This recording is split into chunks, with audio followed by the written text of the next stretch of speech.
Hi friends, നമ്മുടെ ചാനലിലേക്ക് എല്ലാവർക്കും സ്വാഗതം. അപ്പോൾ ഇന്ന് ഞാൻ വന്നിരിക്കുന്നത് ഈ കാണുന്നത് വഴുതനങ്ങയാണെന്ന് എല്ലാവർക്കും മനസ്സിലായിട്ടുണ്ടാവുമല്ലോ. അപ്പോൾ ഇത് വഴുതനങ്ങ, പഴുത്ത വഴുതനങ്ങ കേട്ടോ. അപ്പോൾ ഈ വഴുതനങ്ങ നമ്മൾ ഉപ്പേരിക്കൊന്നും എടുക്കണതല്ല, അത് നമ്മൾ വിത്തിന് വേണ്ടി ഉപയോഗിക്കാൻ വേണ്ടിയിട്ടാട്ടോ ഈ വഴുതനങ്ങ. അപ്പോൾ ഇത് നന്നായിട്ട് കൊന്നുകൊണ്ട് പഴുക്കണം കേട്ടോ. അപ്പോൾ പഴുത്ത ശേഷം നമ്മളത് വിത്തിന് വേണ്ടിയിട്ട് ഇത് കീറിയെടുത്തിട്ട് അത് വിത്തോട് ഉപയോഗിക്കുകയാട്ടോ ചെയ്യണത്. അപ്പോൾ ഈ നേരത്തെ കാണിച്ചിട്ടുണ്ടായിരുന്നു. നേരത്തെ ഞാനൊരു വീഡിയോ കാണിക്കുന്ന സമയത്ത് ഞാനൊരു പന്നി കുത്തി മറിക്കാതിരിക്കാൻ സാരിയും ചാക്കും കെട്ടി ഒരു വീഡിയോ വെച്ചിട്ടുണ്ടായിരുന്നു. ആ വീഡിയോയിൽ ഞാൻ പറഞ്ഞിട്ടുണ്ടായിരുന്നു ഇത് വിത്തിനുള്ള വഴുതനങ്ങയാണെന്ന് പറഞ്ഞിട്ടുണ്ടായിരുന്നു കേട്ടോ. അപ്പോൾ ആ വഴുതനങ്ങയാണിത്. അപ്പോൾ അത് രണ്ടായി മുറിച്ച ശേഷം ഇതിൻ്റെ വിത്തൊക്കെ നമ്മൾ മാറ്റിയെടുക്കുക കേട്ടോ ചെയ്യുന്നത്. അപ്പോൾ ഇതാ കണ്ണനും അമ്മയും കൂടിയാണ് കേട്ടോ ചെയ്യണത്. അപ്പോൾ അമ്മ ചെയ്യണതിനിടയ്ക്ക് ആകുമ്പോൾ കണ്ണൻ കൂടുക കേട്ടോ. അപ്പോൾ അതങ്ങനെ വിത്തൊക്കെ പുറത്തേക്ക് കളയണമുണ്ട്. അപ്പോൾ അമ്മ മാറ്റി വയ്ക്കണമുണ്ട് കേട്ടോ അവൻ്റെ ഒന്ന് മേടിച്ചിട്ട്. അങ്ങനെ ഇതാ വിത്തൊക്കെ അങ്ങനെ മാറ്റി ഇടുകയാണ്. ഇനി നേരെ നമ്മളത് വെള്ളത്തിലേക്ക് ഇടുക കേട്ടോ ചെയ്യുക.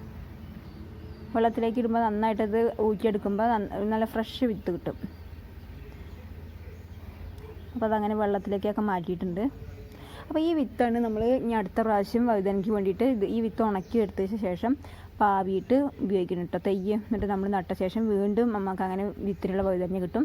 അപ്പോൾ അങ്ങനെയാണ് കേട്ടോ വിത്തായിട്ട് കിട്ടുന്നത് ഈ വഴുതനങ്ങയിൽ നിന്നും. അപ്പോൾ ഇതാ വിത്തൊക്കെ എടുത്ത ശേഷം നമ്മളിതാ പൊടിമണ്ണിലാണ് കേട്ടോ അമ്മ പരട്ടി വെച്ചിരിക്കുന്നത്.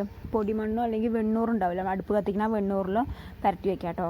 അപ്പോൾ അങ്ങനെ ഇത് പരട്ടി വെച്ച ശേഷം ഒരു 1-2 ദിവസം വെയിലത്തിട്ട് ഉണക്കിയ ശേഷം നമ്മളിത് എടുത്ത് വയ്ക്കാം കേട്ടോ ചെയ്യണത്. അപ്പോൾ ഇത്രയൊക്കെ ഉള്ളൂ കേട്ടോ.